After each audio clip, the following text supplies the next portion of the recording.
तू prelim pass होणार, कारण मी एकही प्रिलिम फेल झालेली नाही आतापर्यंत. वडिलांना पी-एस-आय बनायचं होतं, पण त्यांच्या काही प्रॉब्लेम्स आले त्याच्यामुळे त्यांना नाही बनलं. मग त्यांना कुठेतरी खात्री होती की ही उतरली तर पास होणारच. पुण्यामध्ये एवढा क्राऊड असतो हे पण मला त्यावेळेस माहिती नव्हतं की काहीच आयडिया एमपीएससीचे नव्हती. विद्यार्थी पुण्यात येऊन अभ्यास करतात. पहिली घर सोडलं, लायब्ररीला जायचे, सकाळी 8ला जायचे मी तर म्हणते सिलेबस आणि जे काही पी-वाय-क्यू आहे हे खूप इम्पॉर्टंट आहे. मला तरी असं वाटतं की प्रिलिमचं सक्सेसचं हेच आहे की तुम्ही एकच पुस्तक घ्या आणि 100 वेळा वाचा. माझी सहाय्यक कक्षा अधिकारी म्हणून निवड झालेली आहे. वडील आनंदी होते, पण त्यांना तेवढं सुख नव्हतं की क्लास 1 म्हणजे त्यांनी स्वप्न बघितलं होतं की माझी पोरगी एकतर उपजिल्हाधिकारी होईल किंवा डी-वाय-एस-पी होईल. मला असं वाटतं की लग्न व्हायच्या आधी मुलींनी इंडिपेंडंट व्हावं. स्वतःचं पण काहीतरी अस्तित्व असावं. स्वप्न मोठी बघा. जर तुम्ही स्वप्न मोठी बघितली ना, तुम्ही त्याच्यापर्यंत पोहोचता.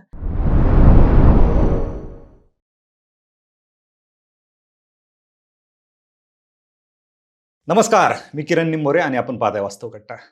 आज वास्तव कट्ट्यावरती एक आगळे-वेगळे गेस्ट आहेत. आता आगळे-वेगळे कसे? तुम्ही म्हणता वास्तव कट्ट्यावरती अधिकारीच असतात. अधिकारीच आहेत, परंतु त्यांचं वैशिष्ट्य असं आहे की 2023 मध्ये संयुक्त परीक्षा गट ब आणि गट क मधून त्यांची ए-एस-ओ पदी निवड झाली आणि त्याच परीक्षेतून एस-टी-आय पदी देखील त्यांची वेटिंग लिस्टमधून निवड झाली. राज्यसेवा 2021 पासून ते 24 पर्यंत सलग पूर्वपरीक्षा पास होत आहेत. राज्यसेवा 2021 मध्ये पूर्वपरीक्षा पास, मुख्य परीक्षा पास, इंटरव्ह्यू कॉल आला नाही. पण 22 पासून ते 2024 पर्यंत पूर्व, मुख्य आणि इंटरव्ह्यू या तिन्ही टप्प्यातून जाऊन शेवटी 2024 मध्ये डी-वाय-एस-पी पदी निवड झालेल्या ऋतुजा कड मॅडम आपल्यासोबत आहेत. मॅडम वास्तव कट्ट्यावरती खूप खूप स्वागत. नमस्कार. खरं तर पूर्वपरीक्षा फेल होऊन पुन्हा अभ्यासाला लागणं सोपं असतं, परंतु सतत तुम्ही राज्यसेवेची पूर्वपरीक्षा देताय, मुख्य परीक्षा देताय, इंटरव्ह्यूला जाताय आणि बाहेर पडताय. खचून नव्हत्या जात? भीती नव्हती वाटत की आता बास, नकोय, आपण पुढे जातच नाही? नाही, खचून तर जात होते, पण मनात कुठेतरी विश्वास होता की आज ना उद्या मला पोस्ट मिळणार आहे आणि क्लास 1 होण्याचं जे माझ्या वडिलांचं स्वप्न आहे, ते मी लवकरच पूर्ण करणार आहे. त्याच्यामुळं प्रयत्न माझे सारखे चालूच होते आणि मला अपेक्षा होती की मला मिळणारच आहे. थोड्या चुका होत होत्या, पण शेवटी 24च्या ॲडने ती सगळी भर काढली आणि माझी डी-वाय-एस-पी पदी निवड झाली. बरोबर. नाही, वडिलांचं स्वप्न होतं क्लास 1, ते मिळालं तुम्हाला. तुम्ही सांगितलं चुका होत होत्या, तर चुकांकडे आपण येऊयात. तत्पूर्वी तुम्हाला ए-एस-ओ पण मिळाली 2023 मधून.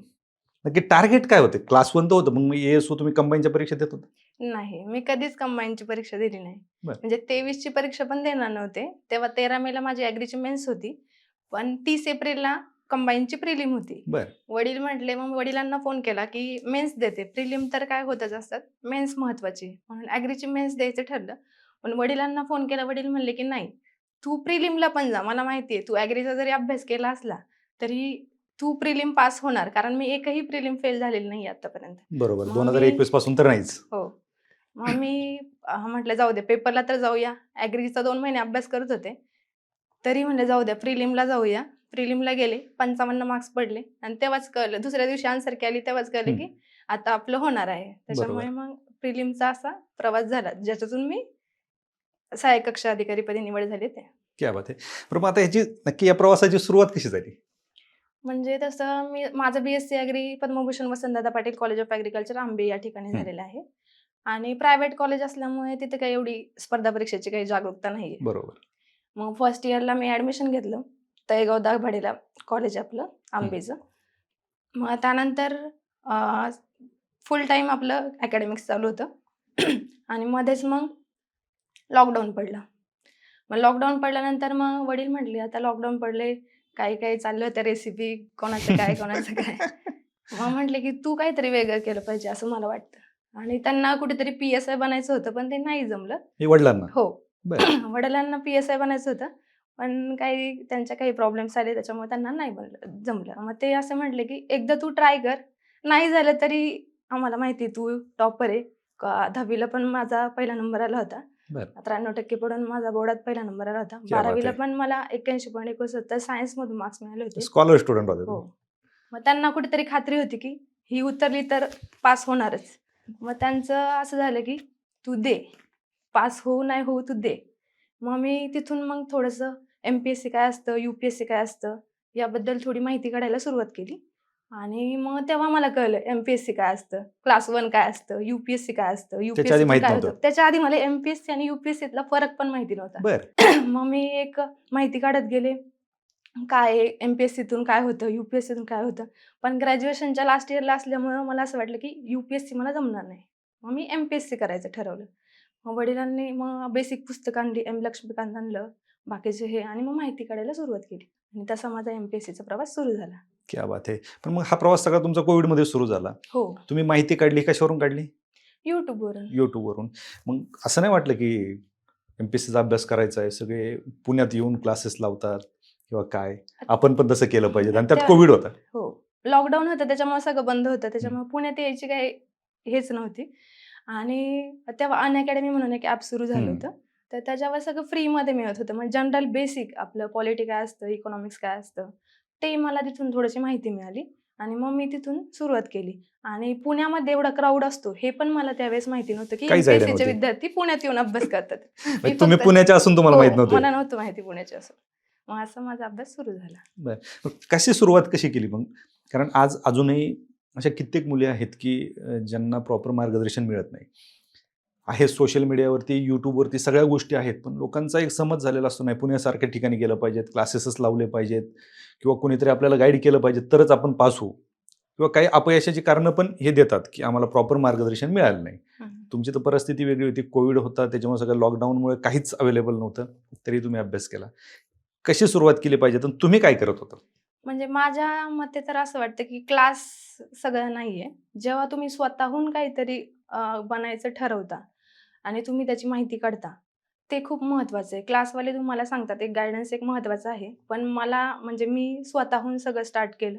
स्वतः सगळे सोर्सेस फाइंड आउट केले आणि सगळं स्वतः सगळं सिलेबस काय आहे, परीक्षा काय असतात, त्याच्यातून काय होतं, हे सगळं मी एनालिसिस केलं आणि 1 वर्ष मला फुल गेलं, की परीक्षा काय असते, कोणती पुस्तकं वाचायची, हे सगळं आणि त्याच्या थ्रू मग माझा प्रवास सुरू झाला. अच्छा. मग अभ्यास कुठे केला तुम्ही सगळा पूर्ण? मी चाकणमध्ये एक लायब्ररी होती इंडियन इनोव्हेटर्स म्हणून. बरं. मग तिथं पण वडील म्हणत होते, "लायब्ररीला नको जाऊ, घरून अभ्यास कर." बरं. लायब्ररीला काय असतं तेव्हा आपल्या घरी तू अभ्यास करू शकते. लायब्ररीला काय जायचं तेव्हा तिथं तर तू तर तुझी पुस्तकं घेऊन जाणार. फक्त तिथं तुला ती स्पेस देणार अभ्यासासाठी. मग तू घरी पण करू शकते. मग वडिलांना कुठेतरी कन्व्हिन्स केलं, की लायब्ररी म्हणजे काय असतं? तिथं जाऊन आपण कसा अभ्यास करतो? त्याच्यामुळं काय होतं? मग माझा प्रवास तिथून सुरू झाला, की पहिली घर सोडलं. लायब्ररीला जायचे. सकाळी 8:00ला जायचे मी आणि संध्याकाळी 8:00ला यायचे. चाकणला जवळच असल्यामुळं मग तसं माझं सुरू झालं. नाही, पुण्यातले पोरं सकाळी 7:00ला जातात, रात्री 11 वाजेपर्यंत बसतात. मग मी 8:00ला गेले तरी लगेच संपत नव्हतं माझं. हं. 8:00ला आले, की मी जेवण करायची 1 हं. तास आणि 9 ते 12 परत एक स्लॉट असायचा परत माझा. घरी अभ्यास हो, करायचा. क्या बात है! बरं मग आता ज्यावेळेस तुम्ही एकतर तुम्ही पहिली तुम्ही सांगितलं, की तुम्ही कुठलीच पूर्वपरीक्षा फेल नाही झालात. हो. प्रॉपर मार्गदर्शन नव्हतं, कुठला क्लास नाही, कोविडची सिच्युएशन होती आणि तुम्ही पुण्यात पण नव्हतात. तरी तुम्ही पहिल्या प्रयत्नात प्रिलियम पास झालात. काय रहस्य होतं याचं? म्हणजे मी तर सांगते मी हिस्ट्री काहीच वाचलं नव्हतं. पहिली प्रिलिम्स होती. हं. तेव्हा सी-सॅटचे पण मार्क्स धरत होते. बरोबर. ते एक होतं. मग मी काय केलं, पॉलिटी माझं चांगलं होतं. मी पॉलिटी माझं बऱ्यापैकी वाचून झालं जे प्रिलिमला सफिशियंट आहे तेवढं. इकॉनॉमिक्स माझं चांगलं होतं. सायन्स चांगलं होतं आणि हे जिओग्राफी हे 4 सब्जेक्ट आहे. ते माझे कोर सब्जेक्ट होते. हं. आणि त्याच्या थ्रू मग हे 4 सब्जेक्टला मी ठरवलं होतं, की ह्याला मला आउटस्टँडिंग मार्क्स मिळाले पाहिजे. आणि जे हिस्ट्री आहे ते मी कधीच वाचलं नाही. म्हणजे पहिल्या प्रिलिमला माझा एक शब्द पण वाचला नव्हता मी हिस्ट्रीचा आणि करंट पण माझं नव्हतं एवढं. मग मी काय केलं, आयोगाचे आपले पेपर पहिले एनालिसिस केले, ह्या 4 सब्जेक्टचे आणि नंतर मग जे काही क्लासेसचे पेपर्स असतात, टेस्ट सीरीजचे, ते घेऊन मग रोज एक पेपर सोडवायचे आणि सी-सॅटचे पण. रोज एक जी-एसचा पेपर, सी-सॅटचा पेपर असं रोज सोडवायची आणि तेव्हा सी-सॅटचे पण मार्क्स धरत होते. त्याच्यामुळे जी-एस आणि सी-सॅटमुळे माझी प्रिलिम निघून गेली बरं. Without history. बरं. तुम्ही आत्ता सांगितलं, की तुम्ही क्वेश्चन पेपर सोडवायचे. हं. म्हणजे बरेच अधिकारी म्हणजे प्रत्येक अधिकारी जे वास्तवकट्टावर येतात किंवा इतर कुठं मार्गदर्शन करत असतात, ते सांगत असतात, की प्रिव्हियस इयर क्वेश्चन पेपरला खूप महत्त्व आहे आणि ते सोडवलेच पाहिजेत. कारण क्वेश्चन पण रिपीट होतात, त्याच्यातून परीक्षा पण कळते. अजूनही विद्यार्थी ऐकायला तयार नाहीत. मी तर म्हणते सिलॅबस आणि जे काही पी-वाय-क्यू आहे हे खूप इम्पॉर्टंट आहे. मी सांगते ना, माझे जे पहिले 21, 22, 23ला माझा रिझल्ट का नाही आला, तर मी पी-वाय-क्यू जास्त बघितलेच नव्हते. मी फक्त सिलॅबस कव्हर करायची. पी-वाय-क्यूला एवढा म्हणजे एवढं आपण जे कव्हर केलं पाहिजे प्रत्येक, ते एवढं कव्हर माझं नव्हतं झालं 21, 22, 23ला. पण 24ला मी कसलीच कसर नाही सोडली. पी-वाय-क्यू माझे खूप वेळा सोडून झाले होते आणि त्याच्यामुळेच मला खरं 24ला पोस्ट मिळालेली आहे. बरोबर. म्हणजे परीक्षा काय आहे, हे तुम्हाला कळलं होतं. हो. बरं आता पूर्वपरीक्षेला 3 टप्पे असतात. पूर्वपरीक्षा, मुख्य परीक्षा आणि इंटरव्ह्यू. आता मुख्य परीक्षेमध्ये बदल झाला आहे. हो सर. मुख्य परीक्षा डिस्क्रिप्टिव्ह झाली. त्याच्यावरती बोलण्यात अर्थ नाही. पूर्व परीक्षेची तयारी आता नवीन विद्यार्थ्यांनी कशा पद्धतीने केली पाहिजेत? पहिलं तर जो काही सिलेबस आहे आपला 7-8 ओळींचा तो बघितला पाहिजे आणि बुक डिफाईन केले पाहिजे, की मी पॉलिटीला लक्ष्मीकांत वापरणार, मी इकॉनॉमिक्सला देसले सरांचं पुस्तक वापरणार, त्याच्यानंतर जॉग्राफीला मी सौदी सरांचं वापरणार, सायन्सला मी भस्के सरांचं वापरणार. अशी बुक लिस्ट पहिले डिफाईन केली पाहिजे आणि त्याला स्टिकअप राहिले पाहिजे. आपण काय करतो, बाजारात नवीन पुस्तक आलं, घ्या पुस्तक, वाचा, हे वाचतो, हे मेन सोडून देतो, ते वाचतो, परत दुसरं आलं ते वाचतो. म्हणजे हे चुकतं विद्यार्थ्यांचं. मी माझी जे पहिल्या प्रिलिमला जी पुस्तकं होती तीच मी 24च्या प्रिलिमला वापरली होती. बरं. म्हणजे जी पुस्तकं मी पहिली त्याचेच 100 वेळा रिव्हिजन मी केलेली आहे आणि त्याच्यामुळेच म्हणजे मला तरी असं वाटतं की प्रिलिमच्या सक्सेसचं हेच आहे की तुम्ही एकच पुस्तक घ्या आणि 100 वेळा वाचा आणि जे PYQ आलेत त्याचं ऑप्शन वाईज अनालिसिस करा. जेव्हा तुम्ही ते ऑप्शन वाईज अनालिसिस करता तेव्हा तुम्हाला कळतं की नक्की काय येतंय आणि प्रिलिमचं असं डिफाईन आहे. मी सांगते ना, म्हणजे मला बॉईजच्या कट ऑफपेक्षा जास्त मार्क्स मिळायचे बरं. प्रिलिमला. बरं. म्हणजे मी ठरवलंच होतं की मला प्रिलिमला एवढे मार्क्स मिळणार की मी दुसऱ्या दिवसापासून मेन्सचा अभ्यास सुरू करणार. मग त्याच्यामुळं हेच रहस्य एकच आहे की जे PYQ आलेत ते अनालिसिस करणं. तोच पॅटर्न आहे फिक्स. आयोग त्याच पॅटर्ननुसार बरोबर क्वेश्चन विचारते. जेव्हा तुम्ही जास्त वेळा ते PYQ रिपीट बघता किंवा तुमच्या डोळ्याखालून जातात, तेव्हा तुम्हाला लगेच तुम्ही प्रेडिक्ट करू शकता, आता हा प्रश्न विचारणार आहे आयोग, हे करणार आहे. त्याच्या थ्रू मग माझं असं प्रिलिमचा असा अभ्यास होता. म्हणजे तुम्ही अभ्यास किती करता याच्यापेक्षा ते आयोगाचे प्रश्न समजून घेणं हो सर. खूप गरजेचं आहे. बरं, ह्या सगळ्या गोष्टी होत असताना तुम्ही ज्यावेळेस इंटरव्ह्यूचा टप्पा दिला, इंटरव्ह्यूमध्ये तुम्हाला प्रत्येक वेळेस 60 पेक्षा जास्त मार्क होते. हो सर. आता 2024ला तुम्हाला 60 पेक्षा कमी होते, परंतु 22 पासून तुम्हाला 60 पेक्षा जास्त मार्क होते. हो सर. तरी कारण 50-55 प्लस जर कॅन्डिडेट गेला तर त्याची पोस्ट फिक्स आहे असं गृहीत धरलं जातं. तरी तुम्हाला का पोस्ट मिळाली? मेन्सलाच मला मार्क्स नव्हते. का बरं? मेन्सचं अनालिसिसच नव्हतं. मी जे ओके. 21ची जी मेन्स दिली त्याच्यात हिस्ट्री माझं नव्हतं काहीच. जसं मी प्रिलिमला काहीच हिस्ट्रीचा अभ्यास नव्हता केला, तसा मेन्सला मला सिलेबस कव्हर करायलाच टाइम गेला. आणि नंतर 22च्या मेन्सच्या वेळेस मी हिस्ट्री वगैरे केलं, पण PYQच नाही केले. बरं. आणि 23च्या मेन्सच्या वेळेस मी सगळं केलं, पण काही थोड्या मार्क्सवरून पोस्ट राहिली. आणि 24च्या मेन्सच्या वेळेस मग ज्या काही चुका होत्या, PYQ केले, सिलेबस कव्हर केला, सिलेबसचा ईच अँड एव्हरी पॉईंट केला होता आणि तो माझा पाठ पण झाला होता सगळा. आणि ऑब्जेक्टिव्ह, मराठी इंग्लिश ऑब्जेक्टिव्ह जे मी फोकस नव्हतं केलं 22-23ला. 24ला मी कंटिन्यू पेपर सोडत होते. 45 दिवस रोज रात्री 10 ते 11 माझा मराठी इंग्लिशचा पेपर असायचा 1 तास. म्हणजे मी टेस्ट सिरीजचे पेपर आणायचे आणि रोज असं 45 दिवस मी पेपर सोडवले आणि बरं. मग मला 78.75 मार्क्स मिळाले 100 पैकी. क्या बात आहे. म्हणजे स्पर्धा परीक्षेमध्ये प्रिव्हियस इयर क्वेश्चन पेपरचा किती मोठा वाटा आहे आणि किती महत्त्व आहे हे विद्यार्थ्यांना तुम्ही सांगताय, पण अजूनही विद्यार्थ्यांना ते पटत नाही. कारण जे जुने विद्यार्थी आहेत, जे आपण म्हणतो ना पारंपरिक शेती, हो. त्यात कुठेतरी बदल केला पाहिजे. तसं पारंपरिक अभ्यासामध्ये कुठेतरी बदल बदल केला. करणं गरजेचं आहे. आणि जेवढे अधिकारी येतात ते क्वेश्चन पेपर आणि सिलेबसचं महत्त्व सांगतात. अजून असे कित्येक विद्यार्थी त्यांना सिलेबसच माहीत नाही. हो सर. पुस्तक घेतायत आणि पहिल्या वाचतायत. वडिलांचं स्वप्न होतं तुमच्या की तुम्हाला क्लास 1 बनायचं आहे. काय ज्या दिवशी रिझल्ट लागला त्या दिवशी काय सिच्युएशन होती? म्हणजे जेव्हा 24चं सांगते मी, म्हणजे जेव्हा 21 जूनला माझा रिझल्ट लागला, 21 जून 24ला आपला ह्याचा कंबाईनचा ASOचा रिझल्ट लागला. तेव्हा रिझल्ट लागला तेव्हा मी वडिलांना सांगितलं की मी आता सहाय्यक कक्ष अधिकारी म्हणून माझी निवड झालेली आहे. इतक्या दिवस आपण ॲग्री करतोय, कंबाईन करतोय, राज्यसेवा करतोय. पण मी राज्यसेवेला स्टिकअप होते. ह्या माझ्या दुय्यम होत्या, म्हणजे फोकस माझा राज्यसेवाच होता. मग मी सांगितलं की माझी सहाय्यक कक्ष अधिकारी म्हणून निवड झालेली आहे. वडील आनंदी होते, पण त्यांना तेवढं सुख नव्हतं की क्लास 1. म्हणजे त्यांनी स्वप्न बघितलं होतं की माझी पोरगी एकतर उपजिल्हाधिकारी होईल किंवा DYSP होईल. म्हणजे ह्या त्यांच्या ड्रीम पोस्ट होत्या. मग ती खंत त्यांच्यात कुठेतरी होती. म्हणजे रिझल्ट लागला, माझा सत्कार वगैरे झाला. तेव्हा ते सत्कार वगैरे झाल्यावर रात्री घरी गेल्यावर म्हणले, इथपर्यंत मी तुला नाही पाहिलेलं, ह्याच्यापेक्षा मला तुला खूप मोठं झालेलं पाहिजे आणि त्याच्यासाठी तू अजून प्रयत्न कर. म्हणजे बरं. मी अजून सॅटिस्फाय नाहीये. तू पोस्ट मिळाली, तू माझं नाव केलं, हे एक झालं, हे दुय्यम आहे. पण मी जे काही पाहिले, त्यांना PSI बनायचं होतं, ते जमलं नाही. मग ते म्हणले की तू असं काहीतरी बन की लाखो लोकांवर म्हणजे काहीतरी त्याचा परिणाम झाला पाहिजे, असं काहीतरी. म्हणजे ठीक आहे, चालेल, मी परत अभ्यास करते. मग मी अभ्यास सोडला नाही आणि 24ची प्रिलिमिनरी इंटरव्ह्यू देऊन माझी DYSP मध्ये निवड झाली. ज्या दिवशी DYSPचा रिझल्ट आला त्या दिवशी काय होते? मग सांगते ना, त्या दिवशी तर खूप म्हणजे गावात मला माहितीच नव्हतं गावात सत्कार वगैरे होणार आहे. 30 ऑक्टोबरला आमचा जनरल मेरिट लिस्ट लागली. येस. त्याच्यानंतर 30 ऑक्टोबरला मेरिट लिस्ट लागली. त्याच्यावर मला कळलं की मला DYSP, BDO किंवा ACST ह्या 3 पोस्ट मिळणार आहे. मग मी घरी फोन केला की माझं असं DYSP, BDO किंवा ACST ह्या 3 पैकी आपल्याला सिलेक्ट करायचं आहे. तर घरून सांगितलं होतं की DYSPच घ्यायचं आहे आपल्याला. बरं. आणि ते झालं सगळं. त्या दिवशी रात्रीच होती. मी ऑफिसमधून आली होती नुकतीच आणि रिझल्ट लागला होता. त्याच्यानंतर ती रात्र तशीच गेली. सकाळी घरून फोन आला की "तू घरी ये. आता सगळे येतात आहे घरी सत्कार करण्यासाठी." मग मी सकाळी ऑफिस केलं आणि दुपारी निघाले, घरी निघायला. मग माझ्या आत्या राहतात तळेगावला. त्यांच्या घरी गेले. तिकडे सगळं सत्कार झाला. आणि तोपर्यंत घरी सगळ्या सत्काराची तयारी चालू होती. त्यांनी मला सांगितलंच नाही घरी काय चाललंय. म्हणजे अच्छा. फक्त म्हणले की "ये." मग घरी गेले. म्हणजे घरी त्यांनी मला लगेच घरी नेलं नाही. तिथं एक K9 म्हणून हॉटेल आहे तिथे थांबवलं. आणि नंतर मग सगळी जंगी तयारी. जरांगे पाटलांना जेवढा मोठा हार आणतात तेवढा सगळा हार, ढोल ताशे पथक, फटाके सगळं खूप म्हणजे मला अनएक्सपेक्टेड होतं सगळं. ते बघून म्हणजे काहीतरी केल्याचं सार्थक झालं असं वाटलं आणि वडिलांची जी इच्छा होती ती मी पूर्ण केली. त्याबद्दल नेहमीच आता असं वाटतं की अजून कुठे खूप मोठं व्हायचंय. बघूया आता. बरोबर. नाही, वडिलांनी जे तुम्ही सांगितलं की ज्यावेळेस तुमचा ESOचा रिझल्ट लागला त्यावेळेस वडील तेवढे सॅटिस्फाय नव्हते. हां, आनंद अर्थात होणार. पहिलं यश होतं. परंतु त्यांनी जे स्वप्न पाहिलेलं होतं ते तुम्ही आत्ता पूर्ण केलं हो सर. आणि त्याच्यामुळेच तुम्हाला ते सरप्राईज होतं की एवढ्या मोठी जंगी मिरवणूक, एवढा मोठा हार वगैरे ह्या सगळ्या गोष्टी अर्थात आनंद होणार. आणि दुसरी एक गोष्ट ही की तुम्हाला माहीत होतं तुम्हाला DYSP, BDO किंवा ACST हे मिळणार आहे.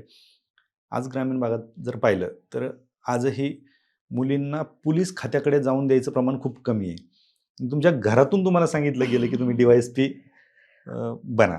तेवढं आहे म्हणजे मुलींना म्हणजे मला पण असे काही नातेवाईक असतील किंवा हे म्हणले असतील की तू गट विकास अधिकारी घे, DYSP नको घेऊ कारण खूप ताण आहे आणि आता मुलींना खूप अवघड आहे, संसार आहे पुढे, बाकीच्या सगळ्या गोष्टी, अजून तुझं लग्न नाही. पण मी म्हटलं की मग प्रत्येक मुलींनी जर असा विचार केला तर मग पोलीस खात्यात कोणी जाणारच नाही ना. बरोबर. मग माझं स्वप्न होतं की ॲटलीस्ट मी उपजिल्हाधिकारी किंवा DYSP होणार. ह्याच्या व्यतिरिक्त मी काही घेणार नाही. मग त्याच्यामुळे मग मनात एक आवड होती, वर्दीची पण आवड होती. त्याच्यामुळे म्हणलं की DYSP हेच असेल माझं स्वप्न आणि मग मी ते सिलेक्ट केलं. बाकीचे पण म्हणत होते काही की गट विकास अधिकारी घे, एकदा विचार कर किंवा ACST घे. निवांत जॉब. निवांत आपलं हे कर. पण नाही मी म्हटलं जाऊ दे स्ट्रगल आहे, सगळ्यांना स्ट्रगल आहे. पण प्रत्येकाने जर असा विचार केला की मी सेटल लाईफ करते, मी पोलिसात जात नाही. मला असं वाटलं की माझी जी पर्सनॅलिटी आहे त्याला खरा न्याय DYSP मध्ये मिळेल म्हणून मी DYSP सिलेक्ट केला. क्या बात है! म्हणजे अर्थात एक तुमची आवड आहे की तुम्हाला माहिती आहे मी त्या पदाला न्याय देऊ शकते. तुमच्या कुटुंबाची पण तेवढीच साथ होती हे सगळ्यात मोठे. बरं ह्या सगळ्या प्रवासामध्ये आता बरेच जण असतात की अधिकाऱ्यांची बुक लिस्ट त्यांना स्ट्रॅटेजी किंवा बुक लिस्ट हे पाहिजे असते. तुम्ही काय सांगाल की कुठली सध्याच्या सिच्युएशनला कुठली पुस्तकं प्रिलियमसाठी किंवा मेन्ससाठी वापरली पाहिजे? मेन्स तर आता नाहीये, पण पूर्व परीक्षेसाठी कुठली पुस्तकं वापरली पाहिजे? सर मी मेन्स प्रिलिमसाठी ना पॉलिटीसाठी म्हणजे प्रिलिमचं ॲनालिसिसचं लॉजिक बुस्टर आपल्याकडे होतंच लॉजिक बुस्टर. त्याच्यानंतर लक्ष्मीकांत आपलं पॉलिटीसाठी, इकॉनॉमिक्ससाठी देसले सरांचं बुक होतं, जॉग्राफीसाठी सौदी सरांचं बुक होतं, त्याच्यानंतर हिस्ट्रीसाठी समाधान महाजन सरांचं बुक होतं आणि एन्व्हायरमेंट मी घोरपडे सरांच्या बुकमधून केलं होतं आणि करंट परिक्रमा. अच्छा. असा माझा सोर्स होता पूर्ण. ओके. म्हणजे प्रत्येक विद्यार्थ्याकडे हे पुस्तक असणं गरजेचं आहे. हो आणि सायन्ससाठी बसके सरांचं. ओके. बरं तुम्ही जसं सुरुवातीला सांगितलं की तुम्ही एक पुस्तक 40-40 वेळा वाचलं. हो. लक्ष्मीकांत माझं नंतर 2 दिवसात माझी पूर्ण लक्ष्मीकांतची रिव्हिजन व्हायची. लक्ष्मीकांतची रिव्हिजन 2 2 दिवसात. दिवसात व्हायची माझी. हे कसं शक्य होतं? खूप म्हणजे ते इतकं युज्ड टू झालं होतं ना, मी लक्ष्मीकांतशिवाय दुसरं कोणतं पुस्तक वाचलंच नव्हतं. बरं. म्हणजे मी मेन हायलाइट केले होते. तेच आपल्याला माहिती असतं ना, म्हणजे मी स्टार करून ठेवायचे. जर एखादा आता मेन्सला विचारलंय, तर त्याच्या ठिकाणी जितक्या वेळा विचारलंय तितक्या वेळा स्टार करायची आणि मग रिव्हिजनला मी फक्त ते स्टार वाचायचे. पूर्ण लाईन टू लाईन नव्हते वाचत. ओके. म्हणजे रिव्हिजनला मी फर्स्ट पेजपासून लास्ट पेज नव्हते वाचत. जेवढं मी हायलाइट केलंय, काय केलंय तेच जास्त मग त्याच रिवाइज तुमच्या करायचे. नोट्स म्हणायचं. हो. का नोट्स सेपरेट नोट्स वेगळ्या काढत? नव्हते काढल्या मी. पॉलिटीच्या नोट्स काढायची गरजच नाही. लक्ष्मीकांत ओके. बेस्ट सोर्स आहे. अच्छा. म्हणजे त्याच्यामध्ये शेवटी रिव्हिजनला तुम्ही अंडरलाईन जे केलंय हां, तेच वाचायचं तेच पटापट वाचायचं. वाचून घ्यायचं. ओके. आणि जे सिलेबसचा पॉइंट आहे, ज्याच्यावर आयोग सारखा क्वेश्चन विचारतोय, ते जास्त रिवाइज करायचे. अच्छा. मग तुम्ही चाकणच्या या सगळ्या इंडस्ट्रियल एरिया तिकडे हो आहे. सर. भारतभरातून किंवा महाराष्ट्रातून तिथे लोक जॉबसाठी येत असतात. असं कधी वाटत नव्हतं का की अरे यार प्रत्येक वेळेस अपयश येते, एवढ्या कंपन्या आहेत आपण सुशिक्षित आहोत, कुठेतरी जॉब करून टाकावं किंवा नोकरीला जावं, असं कधी वाटलं नाही?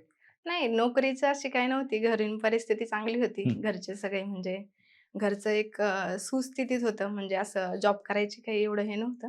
पण एक असतं ना स्वप्न, ते ठरवलं होतं. मी फर्स्ट सेमपासून लास्ट सेमपर्यंत BSc ॲग्रीची टॉपर आहे. हं. राहुरीला पण मला 8.6 ग्रेड पडलेला आहे. त्याच्यामुळे हुशारच होते. हे नाही झालं तर दुसरं काहीतरी चांगलं केलं असतं. पण जिद्द होती आणि कॉन्फिडन्स खूप होता माझ्यात. म्हणजे मी ठरवलं होतं ना, मला माहिती होतं की मला मिळणारच आहे. आणि त्याच्यामुळे मग मी तसा प्रयत्न करत गेले आणि वडिलांची साथ खूप महत्त्वाची होती. म्हणजे जितक्या वेळा मला अपयश आलं, वडील आणि भाऊ दोघंही खूप खंबीररित्या उभे राहिले. माझी आई पण. म्हणजे मला स्वयंपाकातलं, घरातलं काहीच माहिती नाही. बरं. मी कधी घरातल्या गोष्टींमध्ये लक्ष दिले नाही. ती म्हणायची फक्त तू अभ्यास कर. आणि वडील पण मम्मीने कधी काही काम सांगितलं ते म्हणायचे मी करतो. म्हणजे अशी परिस्थिती होती. वडिलांना खूप म्हणजे ते स्वतःही शिक्षणाप्रती खूप जाणीव आहे त्यांची. त्यांचं M.Com झालंय. म्हणजे बापरे! डबल ग्रॅज्युएट होते ते त्या काळात. क्या बात है! त्यांचं स्वप्न होतं की कुठेतरी अधिकारी व्हायचं. पण त्यांना नाही जमलं. मग त्यांनी उत्कृष्ट शेती केली. चांगली शेती आमच्या घरी चांगली शेती आहे, बागायती शेती आहे, टोमॅटो वगैरे, सोयाबीन 100 पोती होतात आम्हाला क्या सोयाबीनचे, बात है! गव्हाचे चांगले. म्हणजे सगळी प्रगतशील शेतकरी आहेत माझे वडील. आणि त्यांनी शिक्षणाप्रती एवढी आवड होती, की आमच्या गावातली शाळा पण त्यांनी म्हणजे त्यांच्या मित्रांनी आणि त्यांनी मिळून 1993 साली आमच्या गावात एक शाळा सुरू केली, बरं, हायस्कूल. तिथं बरं. आता 2000 विद्यार्थी शिकतात. नवमहाराष्ट्र विद्यालय. तिथं पण ते बॉडीवर कार्यरत होते. म्हणजे शिक्षणाप्रती त्यांना खूप आवड होती. समाजात मान होता. मग त्यांचं असं स्वप्न होतं, की मुलींनी असं काहीतरी करून दाखवावं, की त्यामुळे अजून चांगलं उदाहरण होईल, की हा माणूस इतका शिक्षणाप्रती हे करतोय. जर मुलगी त्याची झाली, तर उद्या 4 मुली प्रेरणा घेतील, की नाही बाबा करू दे, आपण केलं पाहिजे काहीतरी. आणि एक ग्रामीण भागातील विद्यार्थी जर डी-वाय-एस-पी होत असेल, तर ती खरंच नक्कीच प्रेरणा आहे सगळ्या मुलींसाठी, असं मला नक्कीच, वाटतं. नक्कीच. कारण तुमचं यश हे फक्त तुमचं एकटंच यश नाही. नाही, ते वडिलांनी पाहिलेलं स्वप्न होतं आणि अर्थातच वडील सुशिक्षित होते. त्याच्यामुळे त्यांची दूरदृष्टी खूप चांगली खूप होती. चांगली होती. त्यांनी तुमच्यामध्ये ते त्यांचं अपुरं राहिलेलं स्वप्न पाहिलं होतं. तुम्ही जे सांगितलं, की तुम्हाला काम सांगितलं ते करायचे. आणि म्हणजे ते त्यांना ह्या म्हणायचे सगळ्या मी गोष्टी करतो. येस. मग मी सांगतच हां, नव्हती. त्यांना ह्या सगळ्या गोष्टींची जाणीव होती आणि ह्या गोष्टी कधी शक्य होतात माहिती आहे का? आज जर तुम्ही अभ्यासाच्या जागेवर टाईमपास करत असता हां. किंवा तुम्ही स्वतःला सिद्ध केलं नसतं पहिल्या दिवसापासून, हो, ते आहे. तर कदाचित ह्या गोष्टी घडल्या नसत्या. त्याच्यामुळे मुलींनी हेही लक्षात ठेवणं गरजेचं आहे. नाही ते अपेक्षा असतात कुटुंबाकडून, की कुटुंबाने माझ्यासाठी हे करावं, पण आपणही त्या पद्धतीने केलं पाहिजे. केलं पाहिजे तरच शक्य आहे. नाही विश्वास खूप होता त्यांच्याकडे. म्हणजे मोरल गाईडन्स ते मला खूप सपोर्ट करायचे आणि बाकीच्या गोष्टी पण सांगायचे, "बाळा बघ, आता समाजात काय चालू आहे, आपण काय करतोय. तू जर काहीतरी बनली, काहीतरी चांगलं केलं, तर समाजात चांगलं उदाहरण निर्माण होईल." आणि सगळं म्हणजे खूप चांगले संस्कार त्यांनी माझ्यावर केले, की 4 माणसात गेल्यावर कसं काय सगळं. आधीपासूनच लहानपणापासूनच खूप चांगले संस्कार त्यांनी माझ्यावर केले. माझे मामा असतील चांगदेव सोरटेश्वरी त्यांनी पण खूप मदत केली. म्हणजे प्रत्येक गोष्टीत ते माझ्यासोबत होते. माझे वडील आणि माझे मामा. जिथे जाईन तिथे ते दोघं असणारच. बरं. त्याच्यामुळं घरची खूप चांगली साथ होती. माझे चुलता-चुलती आमचे सगळे जॉइंट फॅमिली आहे. त्याच्यामुळं शेती वगैरे ते सगळे पाहत होते. बाकीचे सगळे व्यवहार माझे पप्पा पाहत होते. त्याच्यामुळे एक जॉइंट फॅमिली असल्यामुळे बाकीच्या गोष्टीचा एवढा त्रास मला झाला नाही. आणि घरची परिस्थिती पण चांगली होती. त्याच्यामुळं असं असं नव्हतं की पार आता काही नाही बनले तर काय करणार? असं नव्हतं. पण वडिलांचं बरोबर. स्वप्न होतं त्यासाठी मला लढायचं होतं आणि ते मी लढली आणि जिंकले सुद्धा. येस. कुटुंबाची साथ होती आणि तुमचं परिश्रम होतं. हो. त्याच्यामुळे आजचा हा दिवस आहे. बरं तुम्ही पूर्ण अभ्यास चाकणमध्येच केला? हो. राहुरीला पण होते मी. अच्छा, हां. राहुरीला 1 दीड 2 वर्ष होते राहुरीला. ओके. हं. असं कधी वाटलं नाही पुण्यात जाऊन अभ्यास करावा? कारण पुणे तुम्हाला हाकेच्या अंतरावर आहे. नाही असं कधी वाटलंच नाही. म्हणजे मी घरी जो अभ्यास करत होते, पुण्यात काय करतात तेच करतात ना. सकाळी लायब्ररीत जाणं, संध्याकाळी घरी येणं. आणि मी तर घरी होते म्हणजे जेवण वगैरे चांगलं घरचं मिळत होतं. मग मेसला खाण्यापेक्षा घरचं खाल्लेलं चांगलं असं मला वाटत होतं. मग मी म्हटलं जाऊ दे पुण्याला काय तेच अभ्यास करतात, इथं पण तेच करतात आहे. मग मी चाकण प्रिफर केलं आणि पुण्याला राहायचं म्हणलं तरी मग इकडं शिफ्ट होणं, इथं काही ओळखीचं कोण नव्हतं, काय नव्हतं. मग त्याच्यामुळे मग वडील म्हणले, की "इथून कर अभ्यास. तुला जर नंतर वाटलंच, की काही आउटपुट येत नाहीये, तर मग तू पुण्याला जा." अच्छा. पण माझं पहिलीच प्रिलिम पास झाले. त्याच्यामुळे वडिलांना कॉन्फिडन्स होता, की होणार आहे पोरगी काहीतरी होणार आहे. त्याच्यामुळे झालं. बरोबर. म्हणजे ते पुण्यात वातावरण असतं असं म्हणतात. हं. त्या वातावरणाची तुम्हाला गरज नव्हती कारण तुम्ही नव्हती, पहिलेच नव्हती. प्रिलिम पास झालात. हो आणि माझ्या लायब्ररीमध्ये राज्यसेवा करणारी 4-5च लोकं होती आणि प्रिलिम पास झालेली मीच होते पहिली बरं. आणि तिथं पण अधिकारी झालेली क्लास 1 मीच आहे. क्या बात है! म्हणजे लायब्ररी एवढी मोठी नव्हती, छोटीच होती. पण मी ठरवलं होतं की इथंच आता सगळं काय होईल ते इथंच होईल आणि बरोबर. कंटिन्युटी खूप होती. राहुरीला जरी असले मी, सुट्टी मिळाली, घरी आले तरी मी लायब्ररी जॉइन करायची. क्या 8 बात है! दिवस असेल तरी मी 8 दिवस लायब्ररीला जायची. 1 दिवस पण सोडला नाही. तुमचं 2 दिवस डेडिकेशन तेवढं हो, महत्वाचं होतं. खूप. बरं आता कन्सिस्टन्सी. बरोबर. तुम्ही ग्रामीण भागात राहून अभ्यास केला. तुम्ही ग्रामीण भागातलेच, वडील शेतकरी. प्रत्येक ग्रामीण भागातल्या कुटुंबाचं स्वप्न असतं की माझ्या मुलीने, माझ्या मुलाने काहीतरी करावं. आज तुम्ही ग्रामीण भागात राहून, गावाकडे राहून अभ्यास केला. काय संदेश द्याल ह्या मुलींना, की कशा पद्धतीने त्यांनी तयारी केली पाहिजे? म्हणजे ग्रामीण भाग असं काही नसतं. म्हणजे जे शहरात गातात त्याच ग्रामीण भागातल्या मुली करू शकतात. बरं. फक्त त्यांनी एक कुटुंबाचा आत्मविश्वास तो संपादन करणं खूप महत्वाचं आहे. जर तुमच्याकडे तुमच्या कुटुंबाची साथ असेल ना, तर तुम्ही काहीही करू शकता. असं मला तर माझ्या अनुभवावरून वाटतं. आणि ज्या काही आता ऑनलाईन शिक्षण झालेलं आहे, त्याच्यामुळे ज्या शहरात काही सुविधा असतील, त्या सगळ्या ग्रामीण भागात मिळत आहे. आणि सगळे शिक्षण पद्धती खूप चांगली झालेली आहे. आता आमच्याच गावात 2 शाळा आहेत. म्हणजे एका गावात 2 शाळा. हो, बरं. जिल्हा परिषदेची आहे. एक 1ली ते 7वी पर्यंतची आणि हायस्कूल 5वी ते 10वी पर्यंतची आणि इंग्लिश मीडियम तर खूप आहेत. बरं. त्याच्यामुळे म्हणजे शिक्षणासाठी जर तुम्ही ठरवलं ना, तुम्हाला खूप मार्ग मिळत जातात आणि मुलींना तर मी नेहमी सांगते, की तुम्ही इंडिपेंडंट व्हा. जर तुम्ही इंडिपेंडंट असाल ना, तर तुम्ही काहीही करू शकता. म्हणजे मी तर माझ्या जेवढ्या मैत्रिणी त्यांची सगळ्यांची लग्न झाली. पण मला असं वाटतं, की लग्न व्हायच्या आधी मुलींनी इंडिपेंडंट व्हावं. स्वतःचं पण काहीतरी अस्तित्व असावं. आणि जेव्हा ते अस्तित्व असतं ना, ती फिलिंग लई वेगळी असते. आणि जेव्हा आपण कोणावरती डिपेंडंट असतो, मग ते कुठेतरी आपण मागे राहिलो, आपण शाळेत खूप हुशार होतो. माझ्या अशा पण काही मैत्रिणी आहेत, की ज्या शाळेत टॉपर होत्या, पण आता त्यांचे हाउसवाईफ म्हणून काहीच जातात नाही. ते. हां. मग त्यांचा पण असा संदेश होता, की स्वप्न मोठी बघा. जर तुम्ही स्वप्न मोठी बघितली ना, तुम्ही त्याच्यापर्यंत पोहोचता. मी राज्यसेवाच बघितलं होतं स्वप्न. म्हणलं कंबाईन ग्रुप सी, टायपिंग वगैरे माझं काहीच नव्हतं. मी फक्त राज्यसेवाच करणार आणि मी क्लास 1च होणार. म्हणजे बरोबर. हे स्वप्न मी बघितलं होतं आणि ते झालं. त्याच्यामुळे म्हणजे एक सॅटिस्फॅक्शन आहे मला एक. म्हणजे कदाचित तुमचं स्वप्न मोठं होतं. हो, त्याच्यामुळे छोटी-छोटी स्वप्न तुमची ऑटोमॅटिक होत गेली. म्हणजे हो. तुम्ही राज्यसेवेचा अभ्यास करताना कंबाईन माझी निघून कंबाईन गेली. निघून गेली. कारण त्याचा तुम्ही अभ्यास केला नव्हता. केला तुम्ही तर नव्हता. ॲग्रीच्या मेन्सचा अभ्यास करत होतात. हं. बरं आता आजच्या या पॉडकास्टच्या शेवटी काय सांगाल, की खरंच पुण्यात आलं पाहिजेत, क्लास लावलाच पाहिजेत, असं काय असतं? नाही, नाही. क्लास जर तुम्हाला असं वाटत असेल, की एखादा सब्जेक्ट माझा वीक आहे, तर त्याच्यासाठी तुम्ही खास क्लास लावू शकता. नाहीतर प्रत्येक सब्जेक्टसाठी क्लास लावायची काही गरज नाही. तुम्ही क्लासला ॲडमिशन घेता, मोठी इंटिग्रेटेड बॅच, पण ते लेक्चर होत नाही. म्हणजे तुम्ही लेक्चरलाच जात नाही किंवा हे नाही. जे तुमचा वीक सब्जेक्ट आहे ना, तो ॲनलाईज करा. तो तुम्हाला ॲव्हरेजला आणायचा आहे. जर तुमचे बाकीचे जे स्ट्राँग आहे ना, त्याला स्ट्राँग बनवायचे आणि जे वीक आहे, त्याचा कुठेतरी क्लास लावा किंवा काय करा आणि स्वतः ॲनालिसिस करा. जोपर्यंत क्लासवाले तुम्हाला फक्त गाईडन्स करणार, की हे बरोबर. वाचा, ते वाचा किंवा हे क्वेश्चन पेपर सोडवा. पण जोपर्यंत तुम्ही स्वतः करत नाही, तेव्हा कळतच नाही. मी सांगते ना 22 आणि 23च्या मेन्सला माझी चूक काय झाली, की मी नुसतं वाचते. पी-वाय-क्यूचं अॅनालिसिस नाही, पी-वाय-क्यू पार्ट नाही. त्याच्यामुळे मग मला ते कुठेतरी फटका बसला. मेन्सला मला मार्क्सच पडत नव्हते. मग ह्यावेळेस मी सगळं स्वतः अॅनालिसिस केलं. लिहून ठेवायचे मी टार्गेट्स. म्हणजे उद्या लायब्ररीला जायचं असेल ना, तर आजच माझं फिक्स शेड्यूल असायचं, की उद्या मी सकाळी काय वाचणार, दुपारी काय वाचणार, रात्री काय वाचणार. बरं. हे सगळं असं महिनाभराचं शेड्यूल फिक्स होतं. एवढं-एवढं मी सिलेबस कव्हर करणार आणि रिव्हिजनचं पण फिक्स होतं. एवढ्या-एवढ्या दिवसात माझी रिव्हिजन होणार. मग ते लिहून ठेवा.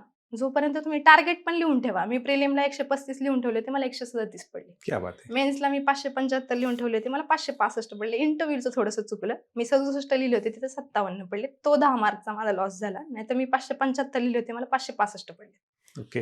हां. म्हणजे हे तुम्ही स्वतः टार्गेट लिहून ठेवा, ते व्हिज्युअलाइज करा. खूप म्हणजे खूप फरक पडतो त्याच्यामुळे आणि कॉन्फिडन्स इतका येतो ना, तुम्ही जेव्हा पी-वाय-क्यू अॅनालिसिस करता, तुम्हाला इतकं ते हे होऊन जातं ना, तुम्हाला इतका कॉन्फिडन्स येतो, की तुम्हाला असं वाटतं, की आता झालं. आता ह्यावेळेस होणार. म्हणजे मला इतका कॉन्फिडन्स होता, की मी 450 लिहून ठेवले होते मेन्सच्या वेळेस आणि ते मला पडले. त्याचं श्रेय म्हणजे मी सगळं पी-वाय-क्यू अॅनालिसिस केलं ते पण आणि माझा कॉन्फिडन्स हे सगळं मॅच होऊन ते म्हणतात ना, नियती सगळं मॅच करते, बरोबर. तसं ते सगळं मॅच होऊन आता माझी डी-वाय-एस-पीमध्ये निवड झाली. ते सगळं जुळून आलं पाहिजे. हो. लग्नासाठी जसे गुण जुळून येतात, तसे इकडे तसं गुण इकडे जुळून आले सगळं पाहिजेत. जुळून आले गुण. बरं एक शेवटी आणखी एक प्रश्न वाढवतो थोडासा, की तुम्ही 4 मेन्स दिल्या, हो सर. 3 इंटरव्ह्यू दिले. शेवटी तुम्हाला तिसऱ्या इंटरव्ह्यूला आणि 4थ्या मेन्सला यश मिळालं. पोस्ट म्हणजे मिळाली. तुम्हीही कुठेतरी चुकत होतात. हो सर. तुमच्याबरोबर अभ्यास करणारे किंवा तुमच्या आधीपासून अभ्यास करणारे, अनेक मेन्स देणारे भरपूर विद्यार्थी आहेत.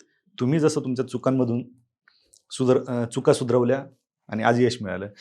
काय विद्यार्थ्यांनी कुठल्या चुका टाळल्या पाहिजेत? आपण काय करतो, नुसतं वाचत जातो. हं. प्रश्न सोडवतच नाही. आपण सकाळी आलो की लायब्ररीत, आज माझं हे टार्गेट आहे, मी हे वाचतो. प्रश्न आपण बघतच नाही. आपण नुसतं वाचतोय. त्याच्यामुळे आपण आपलं कंटेंट वाढवतोय. पण जो पेपरला येतोय, तो राहतोय ना. जेव्हा आपण PYQ बघतो, तेव्हा आपल्याला कळतं की ह्या टॉपिकमधलं ह्याच्यावर, आता राष्ट्रपती आहे, त्याच्यामधलं ह्या टॉपिकवर जास्त प्रश्न येतात. तो टॉपिक जास्त वाचला पाहिजे. मग जेवढं PYQ करता, त्याच्यामुळे तुम्हाला टू द पॉइंट अभ्यास कळतो.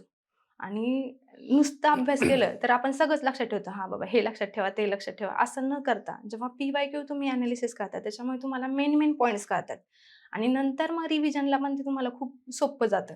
मग मला असं वाटतंय की जेव्हा तुम्ही अभ्यास करता, तेव्हा जे रिपीटेड टॉपिक आहेत किंवा मेन्सला कोणते जास्त क्वेश्चन विचारतात, त्याचं जास्त एनालिसिस करा.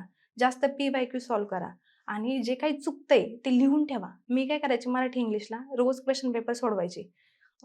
आणि त्याच्यानंतर जे चुकतंय ते सगळं तिथं लिहून ठेवायचे आणि बरं. नंतर लास्टला असे 45 पानं माझे झाले होते. 45 पेपर मी सोडवले होते. ते फक्त 45 पानं मी पेपरच्या आधी जायचे, वाचून जायचे क्या फक्त. बात है! म्हणजे असं तुमच्या शॉर्ट्स नोट्स काढा, की जे जास्त येतात ते आपण आधी जास्त वेळा रिव्हिजन करू शकतो. मग असे शॉर्ट नोट्स, तुमचं सगळं एनालिसिस हे सगळं कामं येऊन मग तुम्ही कुठेतरी एक यशस्वी होता, असं मला वाटतं. म्हणजे तुमच्या एकंदरीत यशाचं सगळ्यात मोठं रहस्य म्हणजे आजच्या पॉडकास्टमधून मला हे वाटते की प्रिव्हियस इयर क्वेश्चन. हो. तुम्ही आत्ता जे सांगितलं की 45 क्वेश्चन पेपर तुम्ही सोडवले मराठी, इंग्लिशचे. मराठी इंग्लिशचे. हे तुमचा मेन्सचा स्कोर म्हणजे काही मागच्या 4 मेन्स तुम्हाला कमी पडत होते, ते वाढवण्यात मदत मदत झाली त्याची. असेल. आणखी थोडंसं विचारतो की शेवटच्या टप्प्यामध्ये ज्यावेळेस तुमचा इंटरव्ह्यू होत होता हं, हं. आणि इंटरव्ह्यूला तुम्हाला खूप चांगले मार्क होते हो, प्रत्येक टप्प्यामध्ये. हो. शेवटी ज्या वेळेस तुम्हाला पोस्ट मिळेल त्यावेळेस तुम्हाला कमी होते, तो Average भाग वेगळा आहे. मिळालं. ॲव्हरेज मार्क होते ते. काय नक्की काय तयारी करत होता तुम्ही? एक तर तुम्ही ग्रामीण भागात राहूनच ह्या सगळ्या गोष्टी केल्या, तरी तुम्हाला एवढे इंटरव्ह्यू मार्क कसे पडत होते? म्हणजे मला असं वाटतं की इंटरव्ह्यूला ते तुमचा कॉन्फिडन्स चेक करतात. तुम्हाला किती येतं, ह्याच्यापेक्षा तुम्ही ते कसं रिप्रेझेंट करता आणि तुम्ही किती कॉन्फिडंट आहात, हे जास्त कळतं. जर तुम्हाला एखादं नाही आलं, सॉरी म्हणले तरी त्यांना तिथं काही फरक पडत नाही. फक्त तुमचा कॉन्फिडन्स. मला तर पहिलं गेल्या माझ्या गावाचं नाव खराबवाडी असल्यामुळे ते नेहमी म्हणायचे, "हे काय नाव आहे? तुम्हाला वाटत नाही का हे बदललं पाहिजे?" बरं, म्हणजे इथूनच सुरुवात व्हायची. प्रत्येक इंटरव्ह्यूची माझी खराबवाडीवरून सुरुवात झालेली आहे. बरं. मग तिथूनच मग खराबवाडी सांगायचं, की खराबी आडनाव असल्यामुळे आमचं गावाचं नाव खराबवाडी आहे. मग असं. पण मला असं वाटतं, की त्यांना म्हणजे जे काही प्रश्न विचारले त्याच्यामध्ये त्यांच्या आपले जे आपली जी पर्सनॅलिटी ती तिथं रिप्रेझेंट होत असते आणि त्याच्यामध्ये त्यांना लगेच कळतं आपण खोटं बोलतोय का खरं बोलतोय.